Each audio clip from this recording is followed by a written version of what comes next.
ఈ ప్లాంట్ వచ్చేసి mulberry plant అండి. ఇది 9 ఇంచెస్ పాట్లో ఉంది. 9 by 6 ఇంచెస్ పాట్లో ఉంది. లాస్ట్ మేలో పెట్టాను. ఇది స్టెమ్తో గ్రో చేసాము. స్టెమ్ వచ్చేసి చిన్న చిన్న ముక్కలు పెట్టాను అనమాట. సో 2-3 ప్లాంట్స్ బాగా చిగుళ్ళు వచ్చాయి.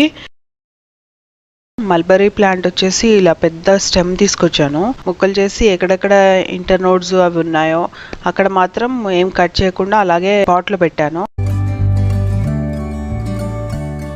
ఈ మల్బరీ ప్లాంట్కి వచ్చేసి సాయిల్లో పెట్టాను. లేతగున్నవి మాత్రం కంపోస్ట్లో పెట్టాను. మనం చేసిన కిచెన్ వేస్ట్ కంపోస్ట్లో పెట్టామన్నమాట. అలాగే మీడియం హార్డ్ కూడా సాయిల్లో పెట్టాను. ఒకటేమో సెమీ హార్డ్ స్టెమ్స్ పెట్టాము, ఒకటి డెలికేట్ స్టెమ్స్ పెట్టాము. ఈ రెండిటికి కూడా సాయిల్లో పెట్టిన తర్వాత దానికి కవర్ చేసేసాము. పాలిథీన్ కవర్తో కవర్ చేసేసాము టోటల్గా.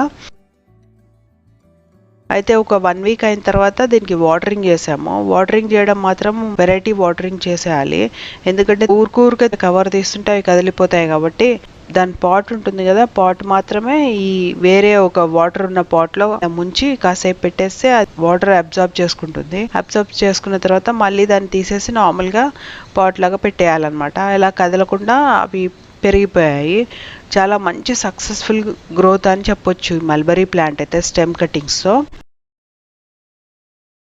డెలికేట్ స్టెమ్స్ అని పెట్టాం కదా, ఆ స్టెమ్స్ మాత్రం మంచిగా గ్రోత్ అయ్యాయి. మల్బరీ స్టెమ్స్కి అయితే ఫ్రూట్స్ కూడా వచ్చాయి. దాదాపు 10 ఫ్రూట్స్ వచ్చాయి అనమాట. మల్బరీ పళ్ళు వచ్చాయి. చిన్న కొమ్మలకే కానీ ఫ్రూట్స్ వచ్చాయి. అన్ని స్టెమ్స్కి ఫ్రూట్స్ వచ్చాయి ఆల్మోస్ట్. ఇంకా పెద్దగా అవుతాయని అనుకుంటున్నాను. రూట్స్ కూడా బయటికి ఇలా కనిపిస్తున్నాయి. కిందకి కూడా రూట్స్ వచ్చేసాయి. ఇలా మల్బరీ ప్లాంట్ మాత్రం సక్సెస్ఫుల్ స్టెమ్ కటింగ్ గ్రోత్ వచ్చిందనమాట. ఇది చాలా చిన్న పాట్స్ అనమాట. ఇదైతే గ్లాస్లో పెట్టాను. ఒకటైతే 3-4 ఇంచెస్ పాట్లో పెట్టాను. గ్లాస్లో పెట్టింది మాత్రం సూపర్బ్ ప్రాపగేషన్ అయిందనమాట. మల్బరీ లీవ్స్ పెద్ద పెద్దగా పెరిగిపోయాయి. ఇది 9 ఇంచెస్ పాట్కి షిఫ్ట్ చేసేసాము. ఇప్పుడు ఇది కూడా బాగా పెరుగుతుంది అనమాట.